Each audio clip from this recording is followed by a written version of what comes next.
سلام علیکم و رحمت الله و برکاته دوستان عزیز، ان شاء الله که جور و صحتمند باشین. امروز همراه قرار است که برویم همراه دوستم نوی خبز خری ببینیم که چطور است خبز. البته در پلای خدمت خبز خری میریم. سلام علیکم. سیادتان خوب بخیر. الحمدلله. سیاه پاس خوب است.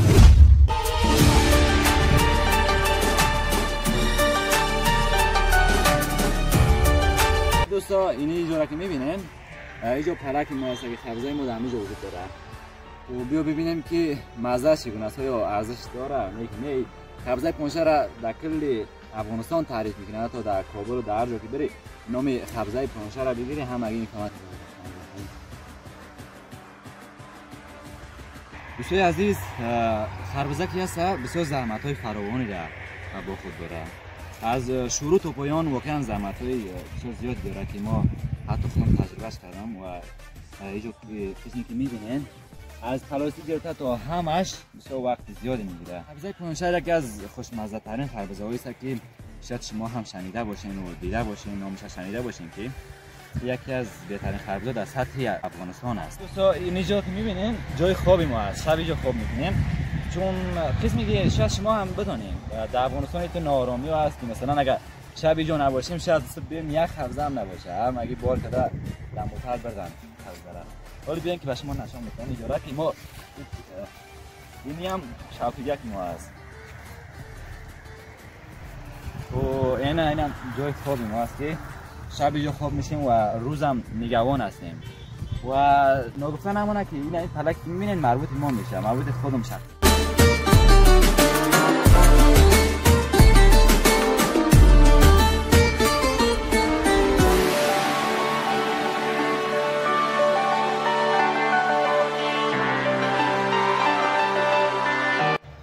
خوب آقای نوید، برای بینندگانی را توضیح بدین که شما امسال چی کشتی کردین، از چی نوع زراعت هایی انجام دادین، یک کمی برای ما توضیح بدین.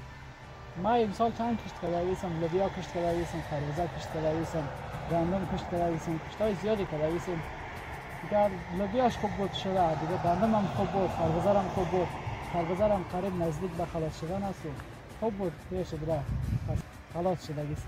تو زمستان است. بسیار عالی. و دیگه که همه کاری ما و شما که هست فقط دمی تابستان است، دیگه زمستان و اینا کارهای ما و شما تمام میشه و اگر همی زراعت های ما و شما اگر مثلا حاصلات خوب نده شاید همی در فقر برسیم دیگه. میگه درست است؟ بله یا بله، کاری ما و شما زراعت ما و شما دمی تابستان است. زمستان کشت رو با زمستان کشت خلاص میشه و این زراعت دیگه کاری باز بیکاری ما و شما میاد. و یکی از همه چیزهایی که کشت هایی که در این پیانشهر زیاد ارزش داره همه خربزه است. مثلا سالهای گذشته ما خود ما شخصا حدود 2 لک افغانی خربزه فروخته بودیم، اما امسال فکر نکنم که بیشتر از 50,000 افغانی فروخته باشیم و دیگه شما علتی از این برای ما کمی بیان می‌سازیم.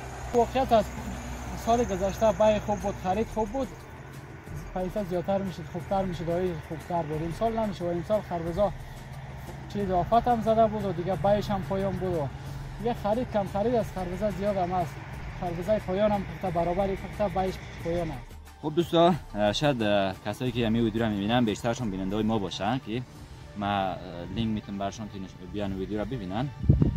و دیگه ما که هستم یکی از میشه گفت اولین یوتیوبرهای منطقه هستم که تونستیم ماشاءالله به درآمدهای خوبی برسیم و ماشاءالله دوستایی که مثل دوست ما دعوت کردن که بیان در این زمینه فعالیت خود شروع بکنن و ان شاء الله همراه از دوست ما هستیم. ان شاء الله از مناطق دیدنی افغان بدخشان، از قریه‌های مختلف، از گزارش مردم، همه اینا را ان شاء الله در آینده ها برایتون شریک می‌سازه و نمی چینلشون است که شما ویدیو رو می‌بینید. حتما حمایت خود از ایشان دریغ نکنید.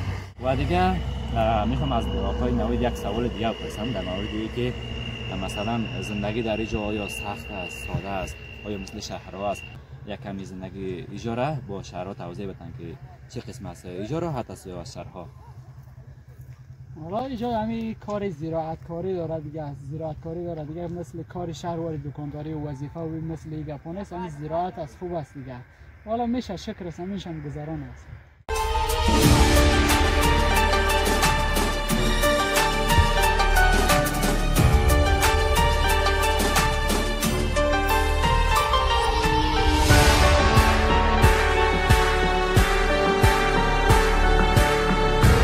دوستان عزیز در همه جا ویدیو خدا پایان میرسانیم تا ویدیوی بعدی در پناه خداوند یکتا باشیم.